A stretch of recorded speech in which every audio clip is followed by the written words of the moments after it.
Bienvenue dans ce nouveau numéro de Fontaine, l'édition citoyenne. Cette semaine, on vous dévoile les fresques de l'édition 2018 du Grenoble Street Art Fest qui passe par Fontaine pour la 3e année. Des artistes de renommée internationale sont au programme. Et puis l'association Orchestre et Chœur a fêté ses 40 ans de musique partagée sur la grande scène de la Source. Retour en images sur cette belle soirée.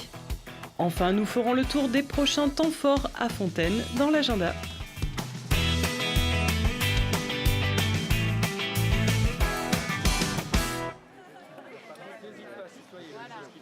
Quatrième édition du Grenoble Street Art Fest, la 3e à laquelle participe Fontaine au sein de ce festival métropolitain qui évolue et s'enrichit chaque année. Cerise sur le gâteau, Fontaine hérite cette année de la tête d'affiche du festival.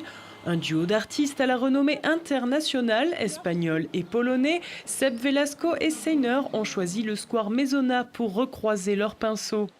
2 jours de réflexion et de préparation, 4 jours seulement de réalisation et déjà le lieu s'est métamorphosé. Seiner et Sebas Velasco, donc c'est pas des artistes qui travaillent ensemble sur une base récurrente, mais ils ont déjà fait plusieurs œuvres ensemble. Et ces 2 artistes qui se complètent très bien parce qu'ils ont une esthétique qui est assez proche. Seiner est assez proche de la peinture traditionnelle.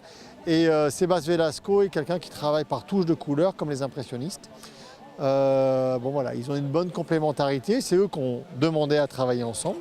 C'est vraiment voilà, c'est des grands artistes qui ont déjà fait des centaines de murales. C'est un immense honneur pour nous de les avoir sur place ici dans le cadre de ce festival. Et bon, on tient à remercier Fontaine pour nous avoir fait confiance et offrir cette possibilité que de faire confiance aux artistes à ce niveau-là. La confiance, maître mot entre les organisateurs, les artistes et la municipalité. Aucune consigne n'a été donnée aux artistes, seules leurs impressions, leurs échanges avec la population ont servi de base à l'œuvre. Outre ce mystérieux supporter, ce sont en tout 4 nouvelles fresques qui s'offrent à l'œil du visiteur au détour des rues fontainoises. Je pense que c'est important de ne pas brider la liberté, la création artistique. C'est comme ça qu'ils s'expriment le mieux, les artistes, au final, quand on les laisse faire leur travail. Le square Maisonna, c'est un lieu emblématique puisqu'on est juste derrière la place Maisonna. C'est un lieu qui va bientôt être rénové. Et donc dans le cadre de cette rénovation, ça nous semblait vraiment naturel d'avoir une fresque ici même. Ça apporte de la couleur, on a des portraits, donc ça permet aussi aux habitants de s'approprier cet espace qui va devenir, qui est déjà, mais qui va devenir encore plus un espace de vie. Et par rapport au festival dans sa globalité, on a des très bons retours des habitants. L'œuvre Le Fil, l'an dernier, réalisée voilà, à côté du Vogue, a vraiment eu un très très beau succès. On a cette année une très belle entrée de ville aussi avec Mademoiselle Maurice, dont on a dévoilé la fresque pas plus tard que la semaine dernière. Donc c'est vraiment un plaisir, cette collaboration avec le festival, de nous envoyer en fait des artistes de qualité et de pouvoir, comme ceci, donner à voir aux habitants de l'art. Et c'est vrai que c'est peut-être la forme la plus accessible, c'est simplement d'avoir des œuvres à ciel ouvert. Ça permet à chacun, à chacune de s'y approprier.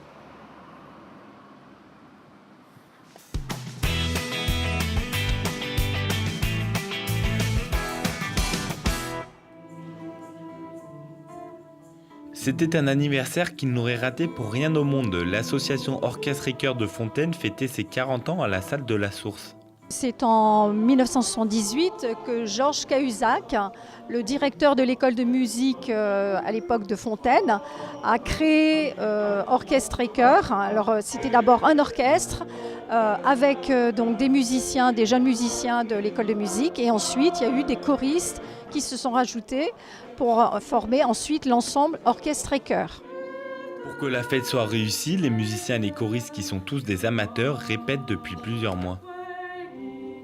On répète déjà régulièrement 2 heures par semaine le mardi pour le chœur, le mercredi 2 heures pour l'orchestre. Et on organise également des répétitions les samedis matin, après-midi, parce que 2 heures par semaine ne suffirait pas. Et puis aussi on demande à nos adhérents de répéter un peu chez eux aussi, de travailler pour être au point le plus possible.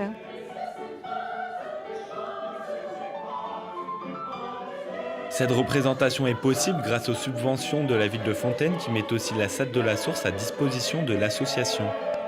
La municipalité de Fontaine soutient nos projets musicaux et nous subventionne. Donc voilà, c'est vrai que sans la municipalité de Fontaine, je pense qu'Orchestre et Chœur aurait quand même des difficultés, disons, parce que si vous voulez, autant les choristes que les musiciens, nous sommes tous des amateurs, mais nous sommes encadrés par une chef de chœur et un chef d'orchestre qui sont des professionnels, donc qui sont rémunérés. Pour cet événement, l'association a voulu voir en grand et élargir les horizons musicaux. Je suis chef d'orchestre de l'ensemble d'accordéon de Fontaine et en fait on a été invité par l'association Orchestre et Chœur de Fontaine. En plus de ces accordéonistes, l'orchestre de violoncelle Tutticelli et le chœur opéra studio ont participé à la fête pour le plus grand plaisir du public. Pour cet anniversaire, le thème des musiques de films et d'opéra était à l'honneur. Le chef d'orchestre Denis Janet explique ses choix. Des musiques connues de tous, sans qu'on sache forcément d'où ça vient, de quel film ça vient, mais qu'on a en nous, comme si c'était des airs qui circulaient et qui couraient à travers le temps.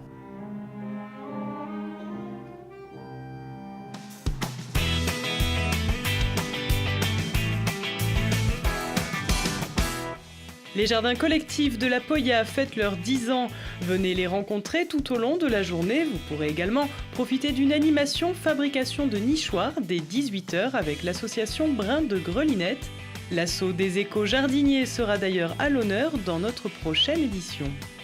Les visites de quartier se rendent cette semaine secteur Porte du Vercors Gérard Philippe. Habitants, police municipale et élus seront présents pour échanger, poser des questions sur la vie de votre quartier ou encore soumettre vos bonnes idées.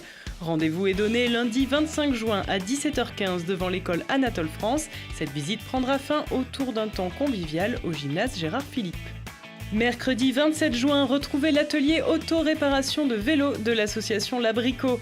Vous apprendrez comment donner un coup de jeune à votre monture. L'atelier se déroulera de 17h à 19h au parc Jean Moulin s'il fait beau, dans la maison du temps libre si la pluie s'en mêle. Enfin, la musique et la danse pour oublier ses soucis, convoquer sa jeunesse ou simplement se rencontrer. L'association Thé Dansant de Fontaine s'empare de la salle Romain Roland pour en faire une piste de bal. Rendez-vous jeudi 28 juin au centre social de 14h à 17h.